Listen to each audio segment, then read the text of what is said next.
Here's a model for family structure that theoretically works best. There's a whole school of thought in psychotherapy of structured family therapy. The idea that if you structure a family in a good way, it works better, kind of like an org chart for a company. So in an ideal family, you have two parents that are married, two equally separate whole individuals. It's not two become one, but two parents in a relationship that are closely bonded, ideally married in the traditional sense. And then when this couple has kids, there's a boundary between the parents and the kids. It's a permeable boundary that there's communication both ways, but there's a line saying the parents are in charge, they have the responsibilities. It's a bit hierarchical compared to the kids. What often happens in families is the parents aren't well bonded. It may be that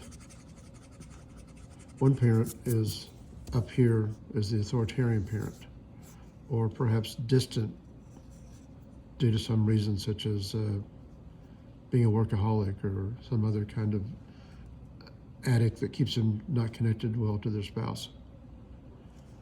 And when you get an imbalance like this, then this line gets out of balance.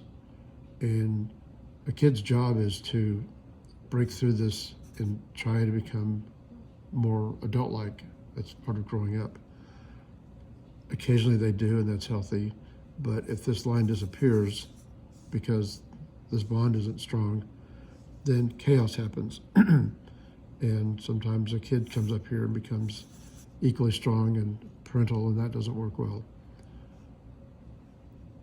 So the key is for these two people to be connected and bonded. It doesn't matter if they're both fairly strong-willed people up here or both fairly easygoing people lower down. As long as they're connected, and that's the key, the family will function well. Now, this family has a boundary that separates it from other families. So this is the nucleus of the family, the parental bond. And this is the cell of the family. And if this boundary is strong, not a brick wall and not a dotted line, but just a line that's permeable, then the family functions well. The next part of this is what happens when, in this family, this person grows up and now starts their own family down here. Well, they can't be in two places at once, and you don't want overlapping circles, that doesn't work well. So what happens is this person is no longer in this family, which we'll now call the family of origin, and they're down here in a new family with a spouse and their kids. There's a connection between these two families. It can be a big wide road, it can be a narrow one, it can be that it's a long distant connection, it can be a really close connection, but they're two separate families. This is now, for this person, this is now my family. That's my family of origin.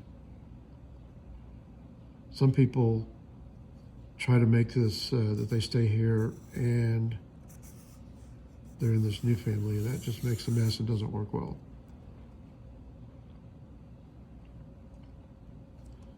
So ideally, this family down here, again, two people strongly bonded, a boundary between them and their kids that's permeable, and that cell nucleus becomes the most important part of this new family, and so on and so on.